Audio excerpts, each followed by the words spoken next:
si me queréis acompañar, y vamos a Hechos. Sabéis que estamos haciendo una serie de Hechos. Vamos a continuar con el capítulo 1, versículos del 6 al 11. Hechos, capítulo 1, versículos del 6 al 11.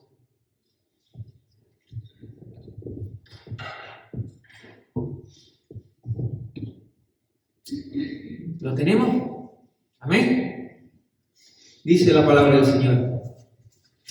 Entonces, los que se habían reunido le preguntaron diciendo: Señor, ¿restaurarás el reino a Israel en este tiempo?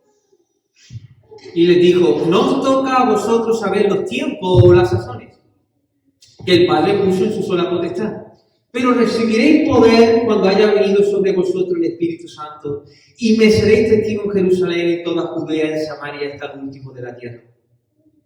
Y habiendo dicho estas cosas, viéndolo ellos, fue alzado y le recibió una nube que lo ocultó de sus ojos.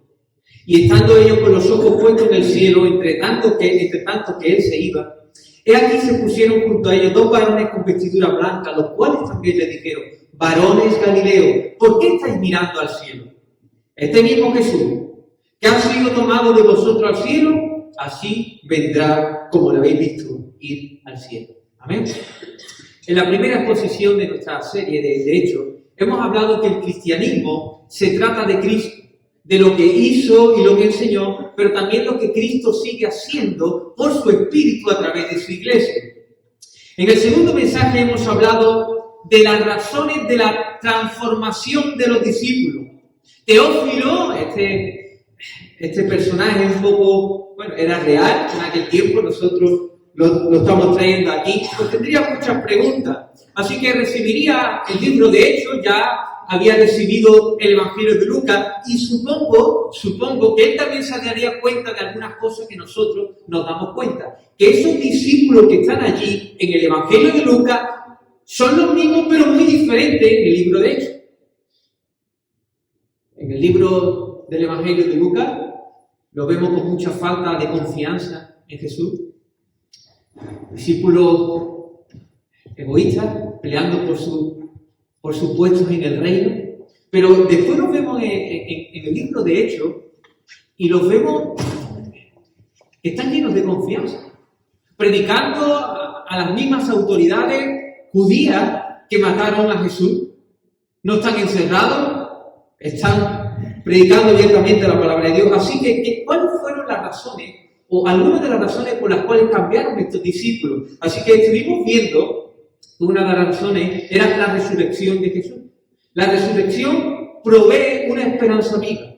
También estuvimos hablando de la enseñanza del reino. La enseñanza del reino de Dios purifica los corazones de los discípulos. ¿Por qué? Porque ya no hay 120 propósitos en aquel aposento, no hay 120 planes, no hay 120 ideas de vida, sino hay un solo plan, hay un solo propósito, que es el reino de Dios, la gloria de Dios manifestada. Amén. Y tercero, por supuesto, la venida del Espíritu Santo, que provee poder. En este día, a Teófilo, a este personaje que estamos trayendo aquí, también le ha surgido otra pregunta. Escuchemos, va a desarrollarla, atento. Dice, mientras escuchaba la respuesta acerca de las razones de la transformación de los discípulos, se me habló que Jesús estuvo 40 días con sus discípulos hablándole acerca del reino de Dios, ¿verdad? Sí. Y Teófilo dice, y el reino de Dios es el gran plan de Dios, ¿verdad? Sí. El pueblo de Dios en el lugar de Dios, bajo el gobierno de Dios, y disfrutan de la bendición de Dios. También se me enseñó que desde la venida del Espíritu hasta la llegada del Mesías, vivimos en el reino proclamado, ¿verdad? Sí. En el tiempo donde se proclama el reino de Dios para que las personas vengan en arrepentimiento y verdad, en arrepentimiento y fe, y entren en el reino. También recuerdo que se contestó a la pregunta, ¿cuál es la parte que nos toca a nosotros? Recibiréis poder cuando haya venido el Espíritu Santo y me seréis testigos.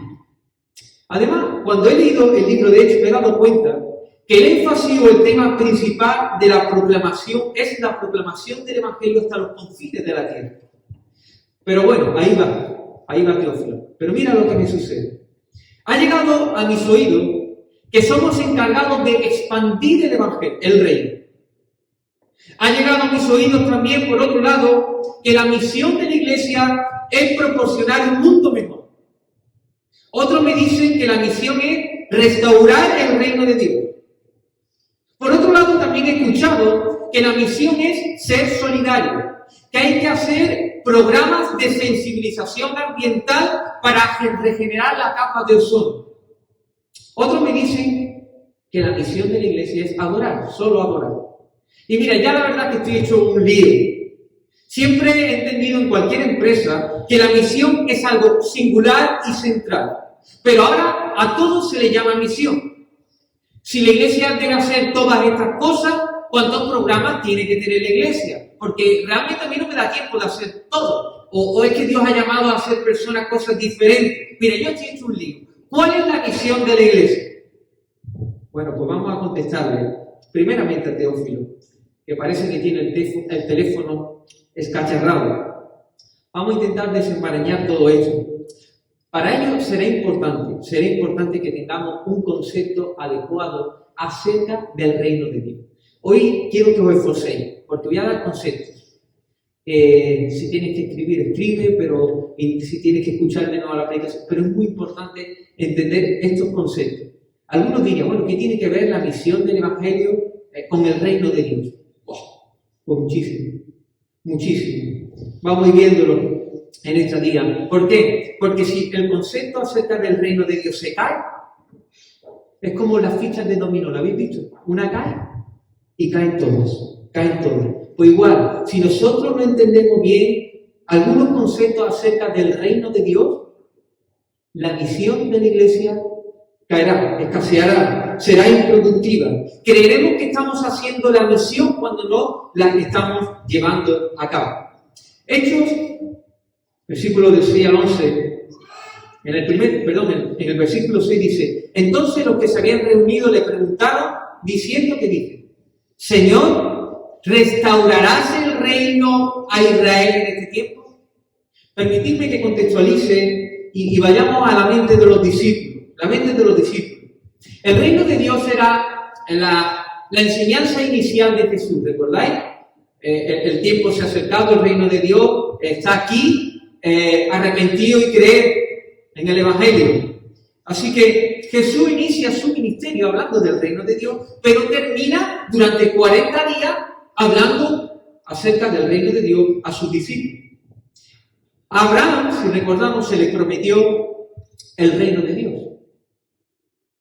Él iba a tener un pueblo, él iba a tener una tierra, y en él serían benditas todas las naciones. El pueblo de Dios, en el lugar de Dios, bajo el gobierno de Dios, bendición.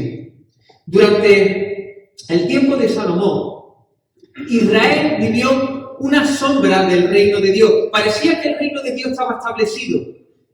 Fue el único tiempo donde el pueblo de Israel tuvo paz con respecto a sus enemigos. Fueron muy bendecidos, incluso fueron de bendición para otras naciones. Pero si con Salomón se llegó a las alturas, también con el mismo Salomón empezó la decadencia de esta nación. Y por eso después vemos a los profetas anunciando mensajes de juicio, pero también mensajes de esperanza, de que Dios iba a mandar a su siervo, el rey de su reino, de la simiente de Abraham, de la simiente de David, para restaurar todas las cosas.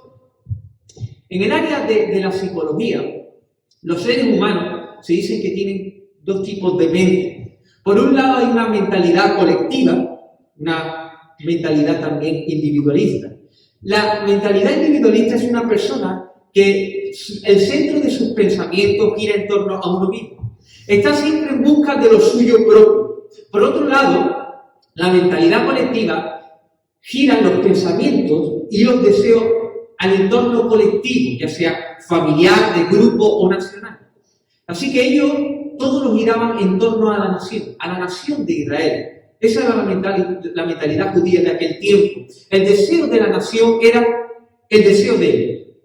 El deseo de la nación era el deseo de ellos. Así que el anciano deseo para las personas judías era que se cumpliera estas profecías que se profetizaban por medio de los profetas. Y ahora aparece por fin Jesús. Imagínate, Jesús entra en la historia, cumple los requisitos del rey prometido por los profetas. No exactamente a lo mejor con algunos requisitos de las autoridades religiosas, pero sí lo que se había estipulado en la palabra de Dios. Después vemos a Jesús muriendo en una cruz, como un malhechor por mano de sus enemigos, de los romanos, entregado anteriormente por las autoridades judías. ¿Qué crees que pensaron los discípulos? Pues bien, el sentir de los discípulos lo manifestaron bien aquellos dos discípulos que se dirigían a la aldea de Emaús. Dice, pero nosotros esperábamos que Él era el que había de redimir a Israel. Y ahora, además de todo esto, hoy es el tercer día que esto ha acontecido. Sin embargo, después vimos como Jesús resucita, se presenta vivo y está durante 40 días enseñándole a sus discípulos acerca del reino de Dios. El primer día que enseñó Jesús, el reino de Dios. El segundo día que enseñó Jesús, el reino de Dios. El tercer día le dijo, venid, Dios, vamos, el reino de Dios. El cuarto día, el quinto día ya estaban ellos. No, háblame más acerca del reino de Dios. Háblame más acerca del reino de Dios. Imagínate, para este grupo de personas judías con mentalidad colectiva, donde el deseo de su corazón se centra en la restauración del reino. Eso es lo que quiero. Y por eso le pregunto, Señor, ¿restaurarás el reino de Israel? ¿Restaurarás el reino de Israel? Lo tienen aquí. Jesús vivo, Jesús resucitado, Jesús con un cuerpo glorificado. Allí lo tienen delante de Él. Yo me imagino a ellos, cuando acababan las ponencias acerca del reino de Dios, Jesús hablaría del reino de Dios, y después me imagino a ellos allí hablando entre ellos. Mira, ¿quién le va a preguntar? Tú, ¿quién va a preguntarle? ¿Cuándo va a establecer el reino? Porque las profecías sabemos que hay algo que todavía falta. Y llegó el momento donde ellos le preguntaron, Señor, ¿restaurará el reino de Israel en este tiempo? Estamos deseando que restaure el reino. ¿Lo restaurará? Este era el gran deseo de los discípulos. Debe ser el gran deseo de nosotros también. Que el Señor venga y restaure todas las cosas. Sin embargo, aunque tenían muchos conceptos correctos acerca del reino, había otros conceptos que debían ser corregidos.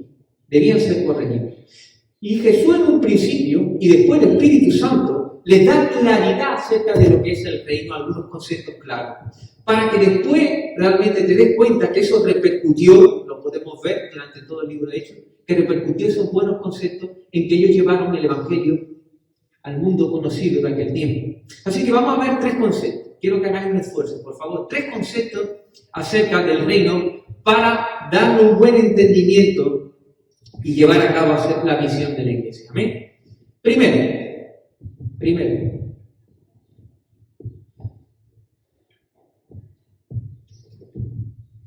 el reino de Dios es el reino amoroso y redentor del Rey Jesús. El reino de Dios es el reino amoroso y redentor del Rey Jesús. Permitidme que os explique un poco. La palabra reino no aparece en el Antiguo Testamento, pero este tema está impregnado por todas las páginas. En el Nuevo Testamento se usa la palabra basilea, reino, 146 veces. No se recoge en ningún lado que cuando Jesús comenzó a predicar acerca del reino de Dios, le fuera algo extraño para él. En ningún lado sabían acerca del reino de Dios. Este es el tema de la predicación de Jesús. Lucas nos deja también claro en Hechos que esta era la misma predicación de los apóstoles. Y también nos habla de Pablo, en el último capítulo del libro de Hechos, que estaba predicando el reino de Dios y enseñando acerca del Señor Jesucristo. Este era el tema, el reino de Dios. ¿Qué se te viene a la mente cuando escuchas la palabra reino? ¿Qué se viene? Normalmente se nos vienen imágenes, ¿sí? Algunas imágenes, reyes, castillos, caballos, tierra con sus fronteras donde pueden expandirse, donde tienen que ser defendidas. Bíblicamente, sin embargo, el reino no es esencialmente un fragmento de tierra. Se refiere más bien a gobierno, reinado, señorío. En la poesía hebrea se usa mucho el paralelismo. Los poetas hebreos expresan un mismo pensamiento dos o más veces con palabras diferentes. Por ejemplo, Salmo 145:13. Dice, tu reino es reino de todos los siglos, y ahora hace el paralelismo. Y tu señorío en todas las generaciones. Reino paralelo a señorío. Esto nos refiere que el concepto de reino es un concepto dinámico. Nos habla de algo personal, relacional, no tanto geográfico. No estamos diciendo que la geografía no sea importante. El reino de Dios hemos dicho que es el pueblo de Dios en el lugar de Dios. Y antes de la caída, ese lugar era el Edén. Después vemos que ese lugar era la tierra de Canaán. Pero realmente la tierra del reino será cielo nuevo y tierra nueva. Pero la esencia del término, tiene que ver más con la relación de los seres humanos con Dios, con su reino. Por el momento estamos dentro del reino, nosotros estamos dentro del reino, pero vivimos como peregrinos, como extranjeros. Al menos ahora somos una nación sin tierra y somos un reino sin lugar. ¿Lo vamos entendiendo? Hay otro aspecto. Aunque Dios es el rey del universo, de Jehová es la tierra, su plenitud y todo lo que en ellos hay, el reino de Dios se usa específicamente para hablar del gobierno amoroso y redentor sobre aquellos que han sido salvos. No todos los ciudadanos de este mundo pertenecen al reino de Dios. No todos. Así que si nos fijamos, el reino de Dios se define de forma relacional. Dice un autor, el reino no existe cuando hay tierra, caballo, ejército, arcos, torres, sino que existe donde hay rodillas y corazones inclinados ante el rey y se sujetan a él. En el momento que los corazones se inclinan delante del Rey Jesús, ahí está el reino de Dios, el señorío de Jesús. Amén. El reino pertenece a Jesús. El reino es gobernado por Jesús. Mira las palabras que Lucas recoge en el capítulo 22, versículo 29. Jesús dice, yo pues os asigno un reino, como mi Padre me lo asignó a mí, para que comáis y bebáis a mi mesa en mi reino, en el reino de Jesús. Y os sentéis en trono juzgando a las 12 tribus de Israel. Más adelante, ¿recordáis esas palabras que le dirige el ladrón que está junto a Jesús mientras está siendo crucificado? Acuérdate de mí cuando venga tu reino. El reino es el reino de Jesús. Le pertenece a Él, lo gobierna Él. Esto está en consonancia con las profecías del Antiguo Testamento. Teófilo pudiera decir, bueno, muy bien, el reino de Dios refiere a una relación de los seres humanos con Dios, más que a un asunto geográfico, no a unos seres cualquiera, sino a aquellos que han sido salvados, que se han inclinado delante del Rey, y el gobierno le pertenece a Jesús, ¿verdad? Sí, Teófilo, va bien. En base a esto, podemos decir ciertas cosas acerca de lo que no es misión de la Iglesia. ¿Qué no es misión de la Iglesia? Si el reino de Dios es un concepto relacional, nos protege de la idea de pensar que hay que extender el reino de Dios a través de plantar árboles, a través de repartir comida a los sin techo. Si tú repartes comida a los sin techo, eso no quiere decir que sea expandir el reino de Dios. ¿Lo entendemos? Hace un tiempo, la iglesia allí en Priego de Córdoba, cuando estaba pastoreando allí, hicimos junto a las personas que llevaban asuntos sociales de aquel pueblo, adecentamos unas zonas comunes de un barrio así más marginado y pintamos y plantamos alguna plantita allí, hicimos una obra social en aquel tiempo. Eso no es misión de la iglesia. Esas son obras buenas que se muestran el carácter cristiano, pero no es la misión de la iglesia. ¿Lo entendemos? No quiero que me confundáis. Podemos hacer estas cosas, pero debemos hacer la misión de la iglesia. Si nos fijamos, El libro de Hechos nos relata que el énfasis prioritario de los discípulos era predicar el Evangelio. Ese es el énfasis. Y mientras lo hacían, tenían favor con la iglesia. Perdón, tenían favor con el pueblo, no al revés. No era que tenían favor con el pueblo y cuando hubiera alguna oportunidad y nada predicaban el Evangelio. No, predicaban y predicaban y predicaban y tenían favor con el pueblo. Estos son conceptos muy importantes. Hay iglesias que se convierten simplemente en una voz de defensa a las injusticias sociales con la finalidad de hacer un mundo mejor, más justo. Pero no hablan de la justicia que hay en Cristo para ser declarado justo. ¿Te das cuenta? Espero que me estéis entendiendo lo que digo. Como he dicho antes, podemos hacer cosas, pero debemos hacer la misión de la iglesia. Si el reino de Dios pertenece a Cristo y es gobernado por Cristo, debemos borrar la idea de persuadir a los hombres simplemente en creer en Dios. ¿Qué quiere decir eso? Los fariseos creían en Dios y lo amaban. Nosotros no podemos conformarnos con que las personas digan, yo creo en Dios. O persuadir a la persona, no, mira, la naturaleza, Dios ha creado todas las cosas. ¿Tú crees en Dios? Estupendo. Ya, cerramos nuestra Biblia, cerramos nuestra boca y no predicamos el Evangelio. No. El reino ha sido dado a Jesús. Le pertenece a Jesús. Así que nosotros tenemos que predicar a Jesús para que las personas inclinen sus corazones delante de Jesús. No es suficiente creer en Dios. Hay que meterse bajo el señorío de Jesús, ¿entiendes? Muchas veces la iglesia se conforma, esta persona moralmente es buena, cree en Dios, cree a su forma. Si no confesamos a Jesús delante de los hombres, Él no nos confesará delante de su Padre. A Él le pertenece el reino. Delante de Él se tiene que inclinar toda rodilla. Así que no hay truco, hermano, no hay truco. O aceptan al Rey Jesús, o no hay relación con Dios, o no hay nada. Continúan en sus pecados y están fuera del reino de Dios. Así que tenemos que tener cuidado de no conformarnos con que las personas crean. ¿Cómo sabemos que las personas creen? Porque obedecen a Jesús. Porque obedecen al Rey. ¿Recordáis a Pedro? Pedro cuando está predicando, si sigues leyendo Hechos, y él lo ha hecho. Dios ha levantado de los muertos a Jesús y lo ha hecho Cristo y Señor. Cristo y Señor. ¿Sabe a quién se dirige Pedro el día de Pentecostés? A personas que creen en Dios.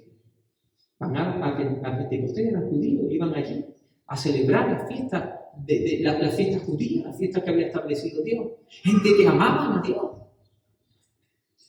Pero Él le dice, vosotros habéis crucificado a Cristo. ¿Te das cuenta? Arrepentido y bautícese en el nombre del Señor Jesucristo.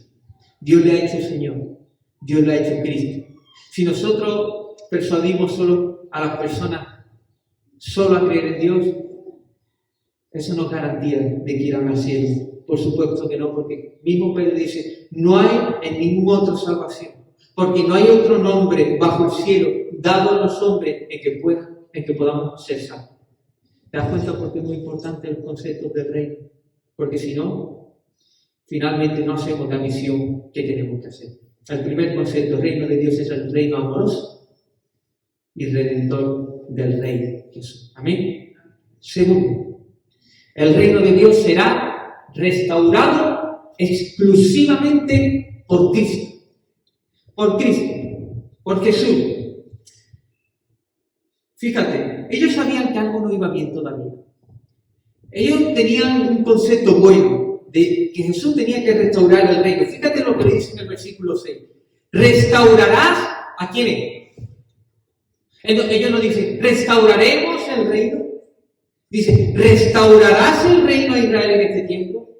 ¿Quién inaugura el reino? Jesús. Jesús dijo, el reino de Dios se ha acercado. ¿Por qué se ha acercado el reino de Dios? Porque el rey está allí. Estaba aquí presente, el reino de Dios se había acercado. Jesús inaugura el tiempo del reino y Jesús también será el que restaure el reino. Los discípulos no tuvieron que ayudar a Jesús a restaurar el reino. Ellos compararían las imágenes del Antiguo Testamento y se estaban dando cuenta de que aún faltaba algo. Faltaba algo. ¿Cuándo sucederá, Jesús? ¿Cuándo sucederá? Jesús ya en Mateo 24, 30 al 31 habla de su segunda venida. Que el Hijo del Hombre aparecerá como señal en el cielo. Y entonces lamentarán todas las tribus de la tierra. Y vendrá al Hijo, y verán al Hijo del Hombre viniendo sobre las nubes del cielo con poder y gran gloria. Y enviará a sus ángeles con gran voz de trompeta y juntará a sus escogidos de los cuatro vientos de un extremo del cielo hasta el otro. En Apocalipsis capítulo 19 y 20 nos detalla los acontecimientos finales cuando el Rey Jesús venga. El reino de Dios está, pero ellos decían, pero todavía no. ¿Cuándo lo restaurará? ¿Cuándo será la consumación de los tiempos? Y es esto lo que vivimos nosotros. Vivimos una tensión entre el ya, pero todavía no. Ya, pero todavía no. Ya experimentamos muchas glorias de ese reino, pero todavía experimentamos sufrimiento. Ya hemos sido libertados del poder del pecado, pero todavía hay alguna influencia del pecado. Experimentamos gozo, experimentamos paz, pero no a toda plenitud. Seguimos teniendo muchas montañas rusas en nuestras vidas. Por eso el apóstol Pablo dice, las aflicciones del presente no son comparables con la gloria venidera. Hay algo más que los discípulos sabían bien, que esa restauración le pertenece a Jesús. Él solo lo hará cuando Él regrese. Ellos no están engañados en pensar que su tarea es establecer el reino. El reino lo establece Jesús. Ellos saben que el reino de Dios será inaugurado, había sido inaugurado sin su ayuda, y reconocen que el reino de Dios será consumado sin su ayuda. En Isaías 65, 17, es Dios quien creará, dice, nuevo cielo y tierra nueva. No son ellos los que van a crear los nuevos cielos y la nueva tierra. Será Jesús y Dios quien enjugará toda lágrima de ellos. En Apocalipsis 21, 5, 6, dice, y al que está sentado en el trono, cantamos, ¿no? Y al que está centrado en el trono, dice, Él dijo, he aquí, yo hago nueva todas las cosas. Él es el que lo hace. Bueno, ¿y qué tiene que ver esto con la misión de la iglesia? Mucho. Entender que el reino de Dios será establecido por Jesús nos protege de un optimismo errado o una fe errada. ¿Sabéis cuántas personas han visto el pasaje de Pedro andando por el mar y lo han intentado? No sé si conoces alguno o tú lo has hecho. ¿No? ¿Nunca lo has hecho? ¿Nunca lo has probado? A ver, coge la Biblia. Pedro, ese hombre, tú sabes, tampoco que era, cada vez que hablaba metía la pata. Y yo, tú sabes, ¿quién es él más que yo? Así que tú ves, abre tu Biblia, ves a Pedro cruzando el mar, yo puedo. Y pones un pie, ¡bum! Cae. No, venga, me tengo que concentrar con toda mi fuerza. Lo voy a intentar, venga, un pie, caigo. ¿Y qué pasa? ¿Qué es lo que pasa? ¿Por qué anduvo Pedro por él? Porque Jesús le dijo ven.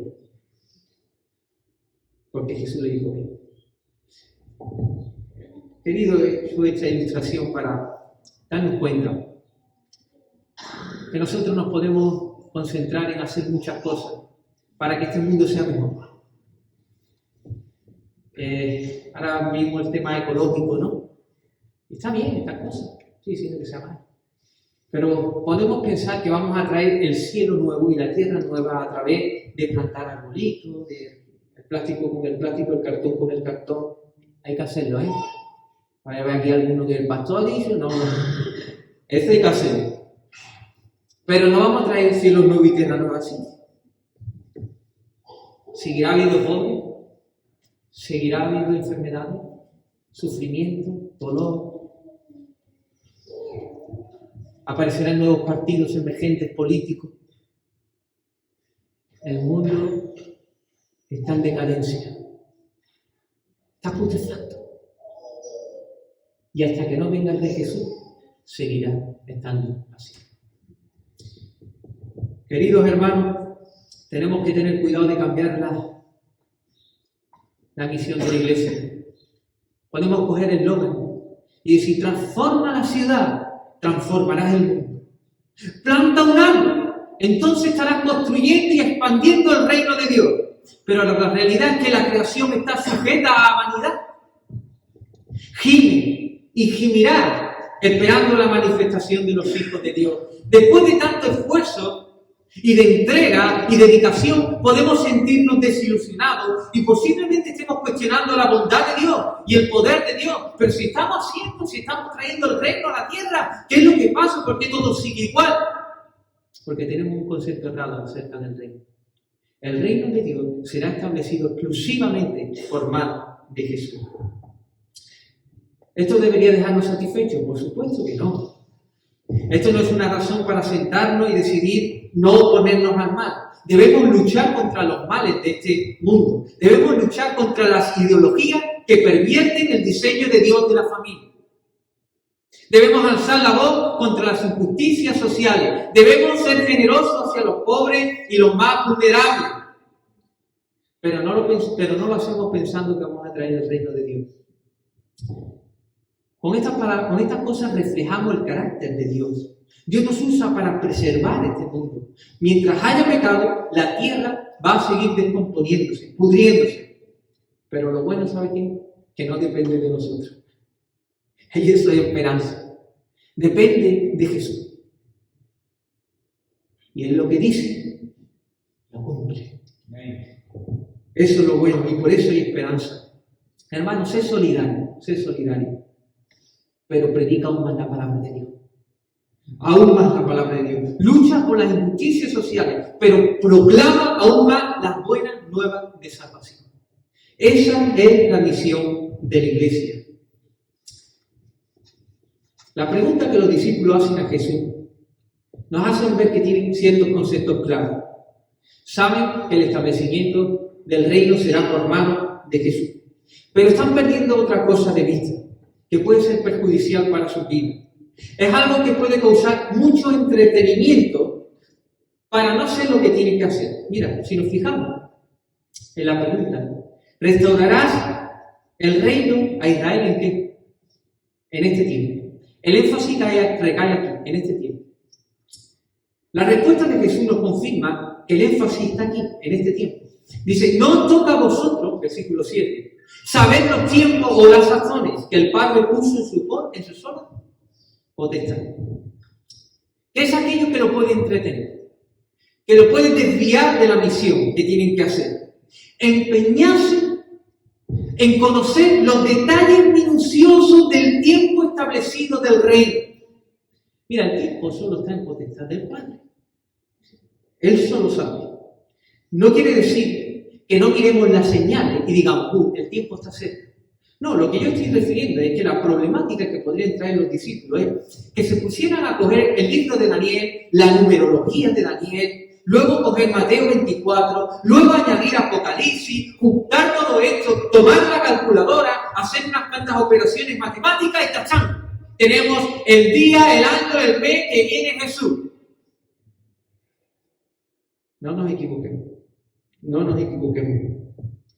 Jesús los reorienta con mucho cariño, como diciendo: no perdáis el tiempo en estas cosas.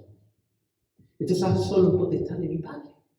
El día que venga, vendrá como ladrón en la noche. No vayáis a coger y ahora, en vez de salir del aposento alto y predicar, os quedéis ahí, hagáis un gran letrero, pongáis escuelas de profetas del discernimiento del tiempo. Y traigáis a un montón de personas aquí. Cojáis el libro de Daniel, os encerréis ahí, el libro de Apocalipsis, Mateo 24, os pongáis a ver todas las señales. Que no. Recibiréis poder cuando haya venido sobre vosotros el Espíritu Santo. Y entonces me seréis testigos. Esa es vuestra labor. Los tiempos, las razones le pertenecen a mi Padre. Ustedes dedicaron, es el tiempo del reino proclamado. Predicar a todas las naciones. Porque el tiempo se acerca. Amén. Las cosas secretas pertenecen a Jehová nuestro Dios, mas las reveladas son para nosotros y para nuestros hijos para siempre, para que cumplamos todas las palabras de esta ley. Deuteronomio 29. No nos toca a nosotros, hermanos, saber las razones, el tiempo exacto. Nos toca de predicar la palabra, volvernos locos predicando la palabra. Esa es la misión de la iglesia. Amén. Tercer concepto. El tercer concepto. El rey volverá. El rey volverá. Y por eso adoramos. Ahora vamos a ir entendiendo un poco. Está relacionada con la adoración al rey que viene. Amén. Si quieres poner la adoración al rey que volverá. En Hechos 1:9 dice, y habiendo dicho esas cosas, viéndolo ellos, fue alzado y lo recibió una nube que lo ocultó de sus ojos. Wow, ¿tú te imaginas? Estás allí, presente. Y Jesús es alzado. Y lo estás viendo con tus ojos. Eso es una escena de gloria. Como la escena que experimentó Pedro, Jacobo y Juan en el monte de la transfiguración. ¿Recordáis a Pedro? Hagamos 3 enramadas que se le presentó Elías y Moisés, a un lado a Jesús y a otro. Hagamos 3 enramadas, 3 lugares fuertes. Quedémonos aquí. Pues ahí estarían estos discípulos. ¿Tú te imaginas allí lloviendo, contemplando esa escena de gloria? Ahí no habló Pedro, ¿no? No dijo nada, ¿no? Al menos no lo recoge. Pero sí recoge algo, que están mirando al cielo, fijamente. Están mirando. Entonces se le aparece así, mirando al cielo. Este Jesús que ha sido tomado, también volverá, así como lo han visto.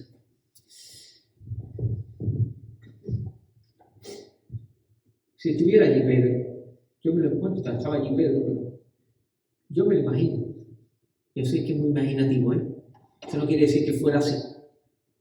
No fue así, ¿eh? No vaya a decir que he dicho unas cuantas herejías, pero bueno, no es malo imaginar. Pedro está viendo allí la escena de gloria junto. ¡Wow! Andrés, sácate la guitarra. Juan, tú ponte ahí a presidir. Felipe, márcate una buena predicación, esa es la tuya. A Mateo, tú la ofrenda que se te va bien. Recoge y hagamos un culto aquí glorioso. Quedémonos aquí, contemplando esta escena. Entonces aparece un ángel, ¿qué hace? Y lo reorienta, ¿qué hace? Fijando ahí, mirando ahí, como que Jesús se va y ya nos quedamos aquí, y bueno, estupendo. Incluso lo mismo podría estar tristes, porque Jesús se iba. Algo obvio, Jesús se marcha, se va. Pero los ángeles los reorientan. No miréis. Y estando yo con los ojos puestos en el cielo, entre tanto que se iba de allí, pusieron 2 varones con vestiduras blancas, los cuales también le dijeron, varones galileos, ¿por qué estáis mirando al cielo? Esto mismo Jesús que ha sido tomado de vosotros al cielo, así también vendrá. En el relato de Lucas, del Evangelio de Lucas, cuando nos habla de esta escena, dice que ellos adoraron y luego volvieron a Jerusalén con gran gozo. Volvieron. Los ángeles les ayudaron a no tener una idea confundida acerca del rey del reino. El rey se va. ¡Oh, qué tristeza! ¿Qué hacemos? ¿Nos quedamos aquí entre 4 paredes? Este concepto de que el rey volverá nos libra de tener apagado nuestro corazón. Y por tanto no hacer misión de la iglesia. Mira, ¿sabes cuál es el motor del evangelismo? La adoración. La adoración, no puedes hacer misión sin adorar. Es más, ¿tú sabes por qué nosotros evangelizamos? Porque queremos que todo el mundo adore al rey que volverá.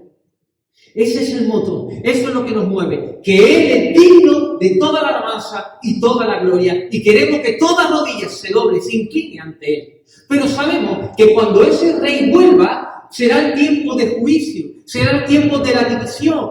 Por las ovejas por un lado, las cabras por otro, y se acabó. Ya no hay más oportunidad. Y entonces lo que nos hace que nos movamos es también las almas perdidas, hermano.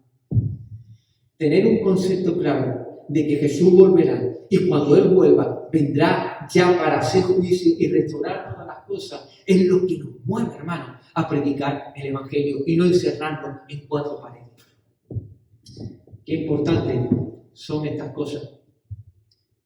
Le debemos pedir al Señor que podamos asimilar esto en nuestro corazón. Hay muy poco maranata en nuestra boca, pero aún menos en nuestro corazón. Y este es el deseo que todos tenemos que tener, que el reino de Dios sea establecido definitivamente. Te pregunto, ¿por qué quiere que el reino de Dios venga? Solemos pensar en el reino y no, malo, esto es bueno. Wow, cuando venga se acabó este cuerpo tan debilucho.